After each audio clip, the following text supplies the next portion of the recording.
Software engineering का पूरा परिचय आपके लिए एक आसान मार्गदर्शिका। क्या आपने कभी सोचा है कि आपके मोबाइल ऐप्स और सिस्टम कैसे काम करते हैं? चलिए सॉफ्टवेयर इंजीनियरिंग की दुनिया में कदम रखते हैं। सॉफ्टवेयर इंजीनियरिंग एक व्यवस्थित और अनुशासित तरीका है जिससे सॉफ्टवेयर बनाना, उसे सुधारना और अपडेट करना आसान होता है। अब चलिए बात करते हैं सॉफ्टवेयर की 5 खासियतों के बारे में: मेंटेनेबिलिटी, स्केलेबिलिटी, रिलायबिलिटी, पोर्टेबिलिटी और यूजेबिलिटी। आप जानते हैं सॉफ्टवेयर कई प्रकार के होते हैं। सिस्टम सॉफ्टवेयर जैसे ऑपरेटिंग सिस्टम, एप्लीकेशन सॉफ्टवेयर जैसे मोबाइल ऐप्स, एम्बेडेड सॉफ्टवेयर और AI/ML सॉफ्टवेयर। अब बात करते हैं SDLC यानी सॉफ्टवेयर डेवलपमेंट लाइफ साइकिल की, जो आपके प्रोजेक्ट को सफलता की ओर ले जाता है। पहला है रिक्वायरमेंट एनालिसिस, जहां आप जानेंगे कि क्लाइंट क्या चाहता है। फिर सिस्टम डिजाइन में आप इसकी रूपरेखा तैयार करते हैं। तीसरा चरण है इम्प्लीमेंटेशन यानी कोडिंग। इसके बाद टेस्टिंग होती है ताकि कोई बग न बचे। फिर आता है डिप्लॉयमेंट, जिसमें सॉफ्टवेयर यूजर तक पहुंचता है, और मेंटेनेंस, जहां अपडेट और सुधार होते रहते हैं। मॉडल्स भी होते हैं SDLC में: वाटरफॉल, एजाइल, स्पाइरल और डेवऑप्स। हर एक की अपनी खूबियां और चुनौतियां हैं। वाटरफॉल आसान है लेकिन फीडबैक डेट से मिलता है। आजिल है फुर्तीला पैड टीम को साथ काम करना पड़ता है। स्पाइरल मॉडल जोखिम कम करता है लेकिन महंगा है। डेवऑप्स जल्दी रिलीज करती है लेकिन सोच में बदलाव चाहिए। सॉफ्टवेयर की रिक्वायरमेंट्स समझना भी जरूरी है। फंक्शनल यानी सिस्टम क्या करेगा, और नॉन फंक्शनल जैसे परफॉर्मेंस। रिक्वायरमेंट्स के 4 कदम होते हैं: एलिसिटेशन, एनालिसिस, स्पेसिफिकेशन और वैलिडेशन। यह कदम प्रोजेक्ट की सफलता की कुंजी है। अब बात करते हैं सॉफ्टवेयर डिजाइन की। सॉलिड प्रिंसिपल से डिजाइन को मेंटेनेबल और मजबूत बनाया जाता है। सॉलिड का S है सिंगल रिस्पॉन्सिबिलिटी, मतलब हर क्लास की एक ही जिम्मेदारी। बाकी O, L, I और DB बेहद महत्वपूर्ण है। UML डायग्राम से आप सिस्टम की संरचना और इंटरैक्शन को समझ सकते हैं। क्लास, यूज केस, सीक्वेंस और स्टेट डायग्राम ये 4 मुख्य है।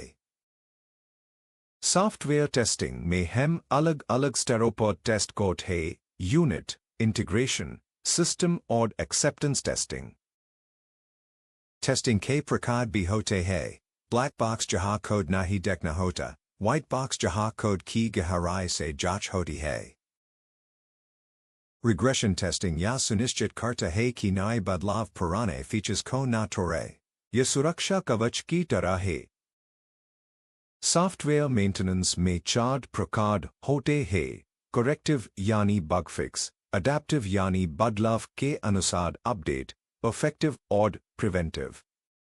मेंटेनेंस की चुनौतियां है, महंगी होती है और पुराने सिस्टम की जटिलता है, इसलिए इसका ध्यान रखना बहुत जरूरी है। अब एजाइल और डेवऑप्स की बात करें, जो तेजी से बदलाव और बेटर सहयोग का रास्ता दिखाते हैं। एजाइल में होती है स्प्रिंट्स और डेली स्टैंड-अप्स। डेवऑप्स में मिलती है ऑटोमेशन, कंटिन्यूअस इंटीग्रेशन और डिप्लॉयमेंट, जो आपके सॉफ्टवेयर को तेजी से यूजर तक पहुंचाते हैं। इंफ्रास्ट्रक्चर एज कोड जैसे डॉकर और कुबरनेटिस के साथ आप इंफ्रास्ट्रक्चर को भी प्रोग्राम कर सकते हैं, जिससे सब कुछ आसान हो जाता है।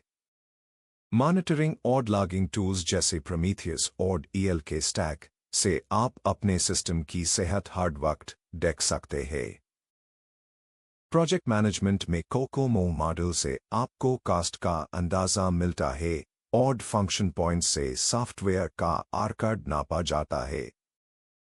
रिस्क मैनेजमेंट के 3 आसान कदम है: रिस्क्स की पहचान, प्रभाव का विश्लेषण और समाधान की योजना बनाना। आखिरी में चलिए जानते हैं कुछ नए ट्रेंड्स के बारे में जो सॉफ्टवेयर इंजीनियरिंग को बदल रहे हैं। AEAI के उपयोग AAB ऑटोमेटिक कोड जनरेशन में हो रहा है, जिससे डेवलपर्स का काम और आसान हो गया है। क्वांटम कंप्यूटिंग के दम पर हम भविष्य में ज़्यादा तेज़ और शक्तिशाली सॉफ्टवेयर देखेंगे। ब्लॉकचेन तकनीक से सुरक्षित और विकेंद्रीय ऐप्स बन रहा है, जो ट्रस्ट को नया आयाम देते हैं। तो ये थे सॉफ्टवेयर इंजीनियरिंग के वो बेसिक पहलू जो आपको एक बेहतरीन डेवलपर या मैनेजर बना सकते हैं। हमेशा SDLC के चरणों का पालन करें, क्योंकि यह आपके प्रोजेक्ट को मजबूत आधार देता है। एजाइल और डेवऑप्स को अपनाएं, यह आपके काम को तेज और बेहतर बना देगा। और हाँ, टेस्टिंग और मेंटेनेंस को कभी हल्के में न ले, ये आपके सॉफ्टवेयर की जान है। क्या आप तैयार हैं इस रोमांचक सॉफ्टवेयर इंजीनियरिंग सफर पर निकलने के लिए? तो जुड़िए, सीखिए और आगे बढ़िए।